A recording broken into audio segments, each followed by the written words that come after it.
Simple గా చెప్పాలంటే గాచారం బాగలేకనే పోచారం వేరే దాయిలో పోయింది. గంతే, ఏం లేదు. గాచారం బాగలేదు ఆయన. ఎవడన్నా తెలిసి మునిగే పడవ ఎక్కుతాడు? అసలు నాకు అర్థం కాదు. ఆ కాంగ్రెస్ అనేది ఉండే పార్టీ గన్లో పోయి ఇక నేను మొదలు పుట్టుక కూడా నాది కాంగ్రెస్నే పుట్టినా అని చెప్పి డైలాగులు కొట్టి అందులో పడ్డాడు.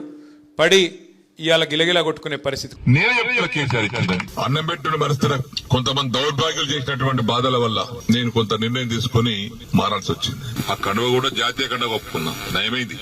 ఈ కోర్టు కేసులు ఉన్నాయి ఇప్పుడు మా మీద. ఫిరాయింపుదారుల ఎమ్మెల్యే మీటింగ్ పెడితే అందరం పోయినాం.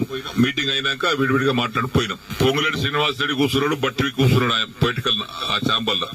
నేను పోయి ఆ కాంట్రాక్ట్ పని చేయమంటే పేమెంట్ ఇవ్వమని అంటున్నాడు. దవాఖాన బాన్సుడు బంద్ అయింది. లేదా బట్టి గారు చిన్న దగ్గరికి ఇలా లిస్ట్ మొత్తం తీసుకోండి, ఆ లిస్టు తీసుకొని 2 సార్లు ఇచ్చేయండి, ఒకసారి కాదు కానీ. ఇక పొంగులేటి గారు ఆ లిస్ట్ తీసుకోండి 2 సార్లు మీరు ఇచ్చేయండి.